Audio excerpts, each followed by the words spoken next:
Meron tayong binibuild na gitara dito, ano? Parang Stratocaster na parang PRS. Kung natatandaan nyo, ito yung stair steps. Yan. Ito na siya, may mga pocket na siya. Yung likod lang pangit. Ayaw ko pakita. Pero ano lang naman to, prototype. Tapos, ito yung neck natin, nagawa na natin. Hindi ko lang naipakita yung video, no? Yan, ang ganda. PRS ang head. May mga fret na din. Yan, may fretboard.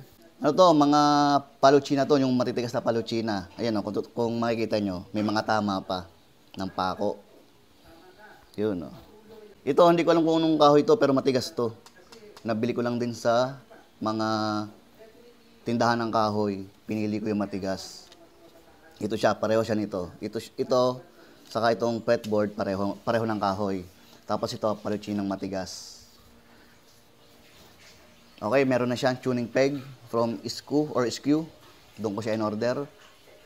Tapos, 24 fret, meron siyang truss rod. Yan.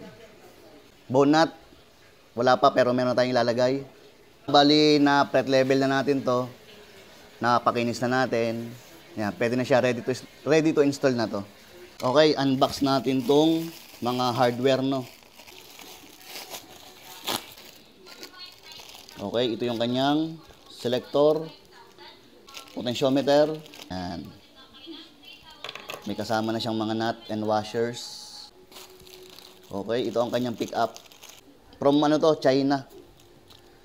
Yung kanyang tornilyo. Okay, dalawa yan para dito. Ano pa? Oh, makasama na. Naka-order pa ako nito. Pero meron na nito, ano. Oh, okay, kasi gawa nito, kailangan ko nito. Ipapalit na lang natin to, no. Okay, lalagyan natin ng ganito, no. May mga butas na to.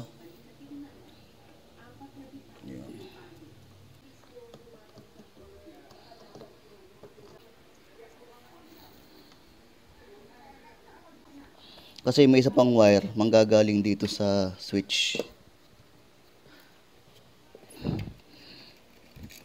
Yan.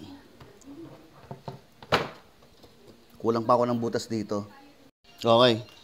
Bali, nabutasan na natin. Na-damage. Okay, bali na wiring na natin. Yung pick up, saka yung mga knobs, saka itong switch. Testingin natin. Yun. Kahit walang string, pwedeng i-testingin yan. Gamit lang itong screw. Or kahit anong metal. Okay. Sa gitna, dapat lahat gagana. Yo, kinig. Okay, baba. Okay, ibig sabihin, ito dapat ang gagana. Ngayon, pag tinaas mo, dapat ito ang gagana. Yun. Yun, okay. Okay, knobs. Yun.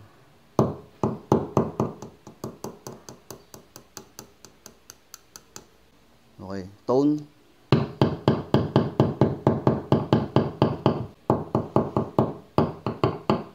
Okay, nagbabago, no? Ito naman. Lagyan na natin to, tapos string, tapos itong mismong bridge niya.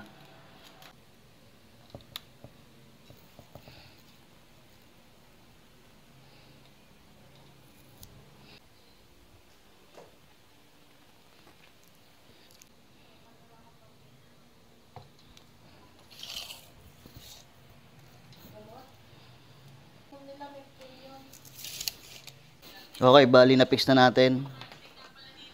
Meron siyang tatlong tornilyo doon. Yan.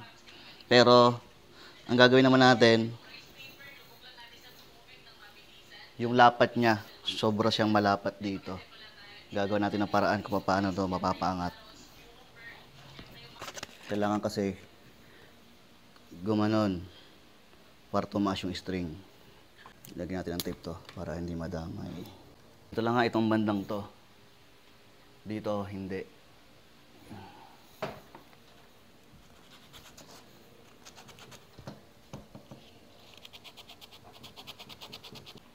Lagyan na natin ng strings.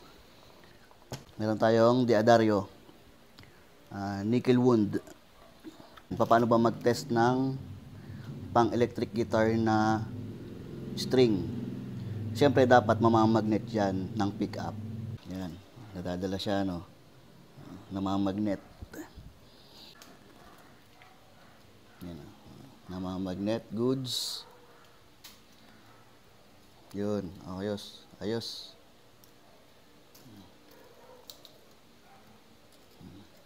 Ayos. Ikabit na natin to.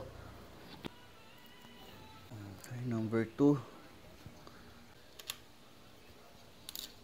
Okay. Ito na.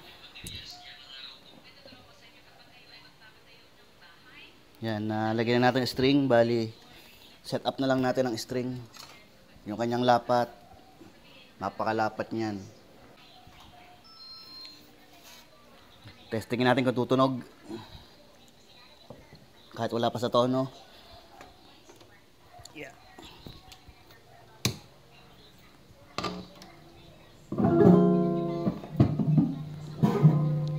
Yun. Ayos. Yan, ayun yung kanyang buo. Pero may mga kulang pa yan. Okay, pwede na siyang tugtugin. Sound check natin. Yan. Okay, sa next video, papakita ko sa inyo yung sound check. Ang ganda, oh.